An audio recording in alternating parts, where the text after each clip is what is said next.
Well, good evening, everybody. My name is Corey, and we are diving into a brand new sermon series tonight called Subject to Change. And it's one of my more favorite sermon series, I think, because we were looking at it the other day as our staff and looking through some of the bottom lines. It's going to be a good 3 weeks, so I'm looking forward to diving into that. And for some of us, I don't know about you, but for me, just looking at those words on the screen behind me gives you anxiety.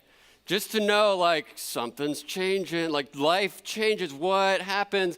And just the idea of change kind of brings up that idea of, like, oh, boy, here we go. And if you're a parent in the room, my wife and I are a parent of a 1.5-year-old, and holy cow, do kids change fast. And so if you've got kids or if you've got friends that have kids, you can watch them grow up really quickly. And for us, it's been about 1.5 years into it, and I'm going, holy cow, like, she used to be, and I love her to death, just to preface, but she used to be kind of a blob that just like laid around and slept all the time and you ate and she had to change but now she's like running the house. She tells us what she wants and chases the dog, and she's all over the place in 1.5 years. And if you have teenagers in the room, you're probably looking at me going, oh, you just wait. And I know. I get to work with teenagers, and I think I know what I'm doing, but I'm sure it's totally different when it's my own kid. So we know that change happens, and we know that life happens very quickly, and we could sit around a table, and you could share your stories of where life has changed for you and different milestones that you've crossed into and out of. And for some of us, that makes us a little bit anxious, and sometimes change is good.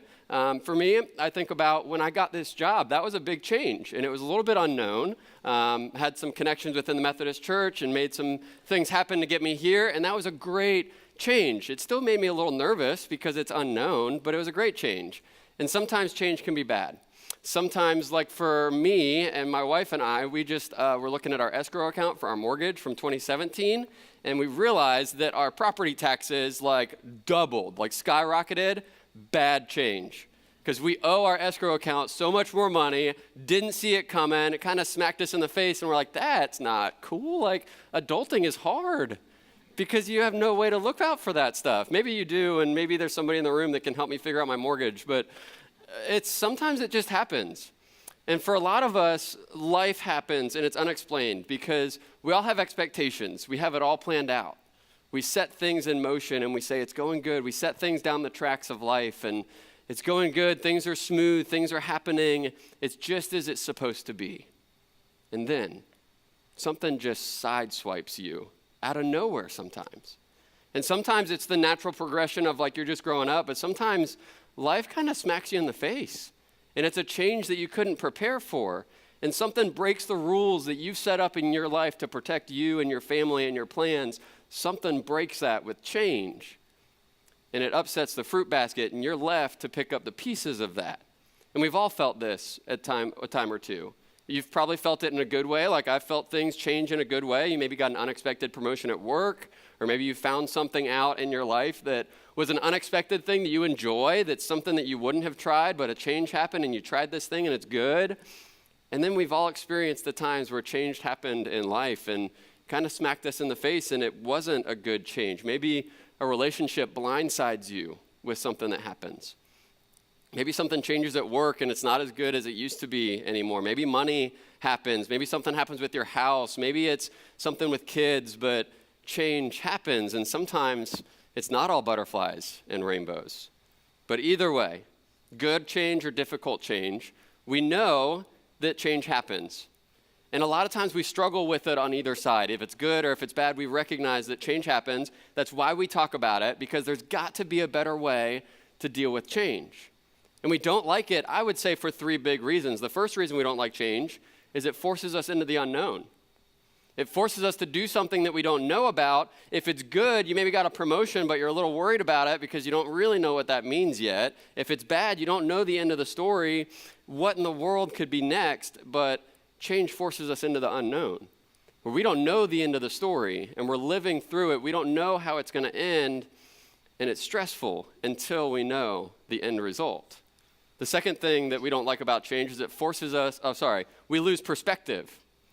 We lose kind of our emotional heading sometimes, and we get emotional. We get scared. We let fear kind of take over, And it causes us to get dramatic, even when it might not be a really big change, it affects your emotions, and we lose perspective. And the third reason I don't think we like change is we realize we aren't in control.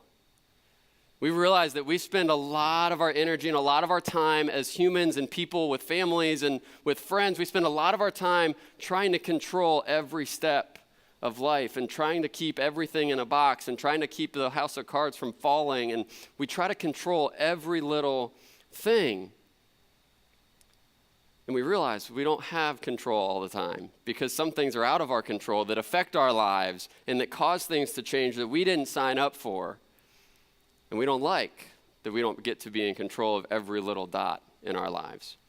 So the question tonight is not how do we avoid change, but it's how do we make it through change that happens in our lives? Because we can't just avoid it. It's just going to happen. And so how can we do change better in our world when it happens so quick and so much and just frequently, and it's phases that we go through? How do we make it through change? And so this is not a new problem that we're facing in 2018. This is a problem since the beginning of life is not steady. You can go all the way back to Genesis chapter 1, Garden of Eden. Adam and Eve are hanging out in the garden, and it was set to be just perfect life. And then what happens? Change. They notice a tree, and they notice some fruit, and they do something that changed the future for them pretty quickly, probably. And so from the beginning, change started to happen, and ever since then, a life is full of changing times, changing situations, and changing life phases. And it might just be a stage that you're in, and the churchy way to say, well, it's just a season of my life, and when we get out of this season, it's going to be better. Well, we move from season to season to season in life, and that's just the natural progression of growing up, but that causes change. And so it's not a new problem. It's one that's been around for a while. There's a story in Scripture of a guy named Moses, and if you've been around church for a while, you've probably heard of a guy named Moses, but he's leading the Israelites, and the Israelites are God's people. He's leading them out of where they are and into their promised land. God told them, I'm going to send you and I'm going to get you into this land that is a land flowing with milk and honey. It's just perfect. It's great. I'm going to get you there. And Moses gets them to the edge of this land. And it's a huge story. I don't have time to get into all the details, but Moses is leading all the Israelites. They get right to the edge, and something happens. Something changes. Things are going exactly as planned, gets right to the edge, and something changes. And that's where we pick up our story tonight from Deuteronomy chapter 31. And it starts like this. Let me get to the right part of the Bible. Deuteronomy chapter 31, and this is kind of towards the end of what's happening with Moses in this moment. And it says, Then Moses went out and spoke these words to all of Israel. He said, I am now 120 years old. I'm no longer able to lead you. The Lord has said to me, you shall not cross the Jordan. Moses should not cross the Jordan. Things are changing. The Israelites probably sit back at that moment and they go, wait a second, Moses, you were the guy. You were the one that was going to take us to the promised land. What's happening? And then Moses goes on to tell them, God's going to go first, and Joshua's going to go and prepare the place for you and prepare the way and deal with the people that are in that land, and it's going to happen in that kind of way. And then we skip a couple verses down to verse 6, and Moses is teaching and telling the Israelites this, and he says, that's how it's going to go, and he says, be strong and courageous. Do not be afraid or terrified because of them, for the Lord your God goes with you, and he will never leave nor forsake you. They're probably pretty worried. They were anxious because they knew change was on the horizon. But Moses offers them the assurance that God's with them no matter what, that God's not going to change. And then Moses looks over to Joshua and he calls Joshua up, probably on stage or somewhere, wherever they were. But Moses says, Joshua, come over here. This is a brand new leader. And this is not what you want to do to a brand new leader, to call him up in front of their entire nation when he's nervous about the change. And now he has to face his people as the new leader. And Moses turns to Joshua a couple verses later and it says this, Then Moses summoned Joshua and said to him, in the presence of all of Israel, be strong and courageous. Sounds familiar. Be strong and courageous, for you must go with this people into the land that the Lord swore to their ancestors to give them, and you must divide it among them as their inheritance. The Lord himself goes before you and will be with you. He will never leave you nor forsake you. Do not be afraid. Do not be discouraged. Sounds familiar, huh? He will never leave you. He won't forsake you. Notice the word choice. Because change in this moment had the ability to really upset things. It could strike fear in the Israelites. They might not have gone. It could have been isolating. It could have been discouraging. They got to start over with a new leader. What is going on? But hang on to verse 8. Do not be discouraged, for God is with you. God will be a part of this. God isn't changing. God's going to be with you in a relationship. And that right there starts a new relationship with God and his people where they got to remember that. And now we fast forward a few thousand years, and we fast forward to the New Testament where Jesus enters the scene. And this is where things really start to change. It's where things really start to get interesting because for thousands of years, the Jewish people are established. They have laws. They have 613 laws. They're comfortable. It's normal. They're good to be doing what they're doing. And then God enters the world as a real flesh and blood human being in Jesus. And Jesus' teaching, his love is not just for the Jewish people, but it's for everybody. Jesus is changing the game of how we relate to God forever. And then Jesus is put to death, demonstrating just how great his love for his people was. And then he comes back to life, and when Jesus defeated death, it changed everything. It's the thing that sets our religion apart from anything else. And then he left. He's killed. He's crucified, resurrected, meets with his disciples, and then he leaves. And I sit back and I think about the disciples and I go, holy change. Get it? Because he was Jesus, holy? That's a bad joke. That's a lot of change. All of that happened in a very quick amount of time. They went from 613 laws and safe and normal to a one relationship with God that never changes. That happened really, really quickly. They were probably confused at that moment, going, he was here.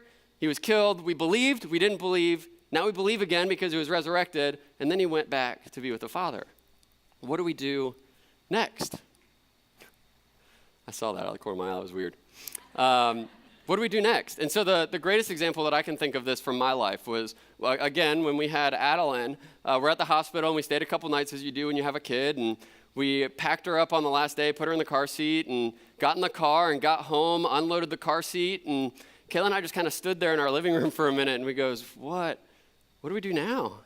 Like, everything changed. And so I think about that with Jesus and the disciples, where he's teaching this new way, and he steps back, and they're going, wait a second, everything changed. What do we do in this moment? The changes that came for them for following Jesus, what did they do with property? What did they do with how they love people? What did they do for how they worship? All of that changed. There's another book in the Bible called Hebrews, and we don't know who wrote it, but it's written to the Jewish Christians of that time.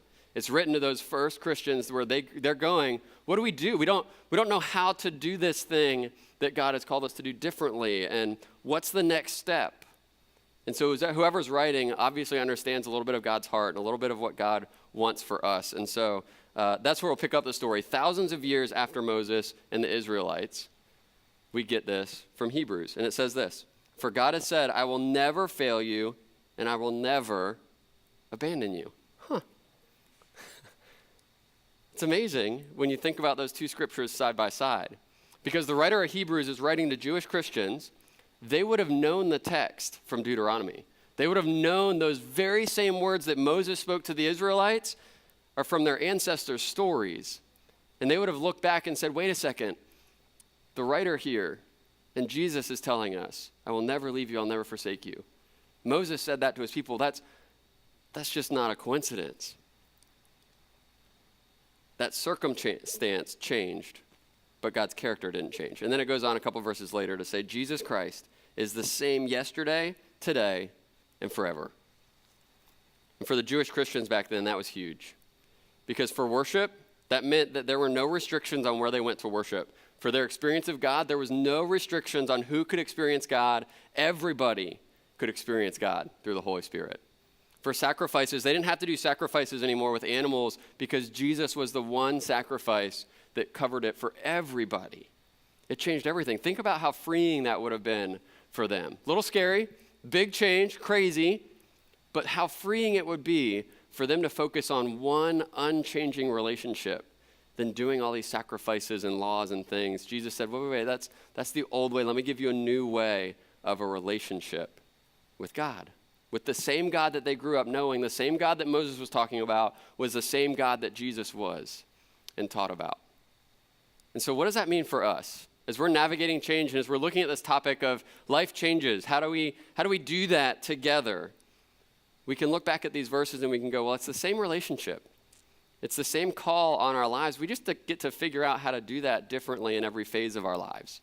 We have a relationship with the same God that's never changing. And what he values, the nature of God, everything about God doesn't change. Our circumstances change. And we get to figure out what God is doing in our lives in each one of these different circumstances. But we have that one relationship with God that never changes. So if we keep our focus on that never changing God, what could be different?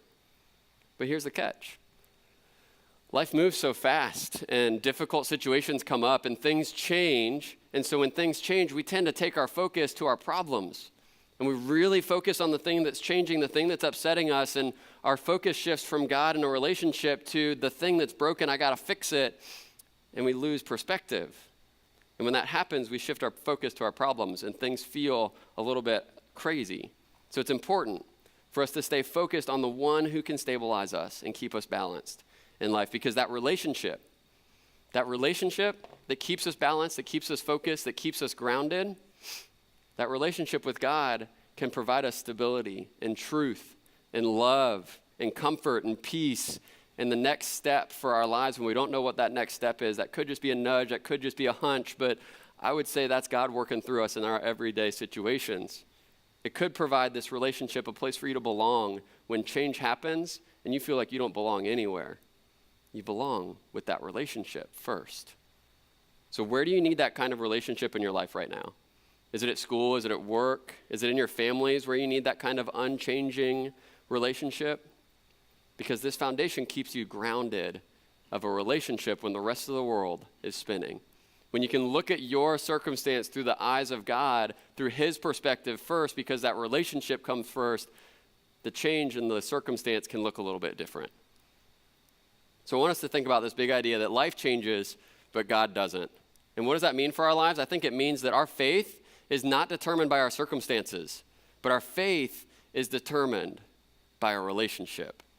Our faith is not determined by the circumstances of your day. Your faith is determined by the one relationship that changed everything and that will never change for you and for me, because that relationship is God. It's not just going to be perfect. It's not just going to be something that's rainbows and butterflies. It's going to be hard. It takes effort, but that relationship can help make us better at navigating life. So I want to ask you, what gets your focus first when things start to go out of control? What gets your focus? What gets your attention when life changes? Is it the thing that changed? Is it the problem that pops up? Or is it God that gets your focus first? Because sometimes we get that out of order. When bad things start happening and life starts spiraling out of control, we forget to go to God first, and God's kind of the last minute rescue of like, I've tried everything, God, I can't figure it out, so I'm going to go to God.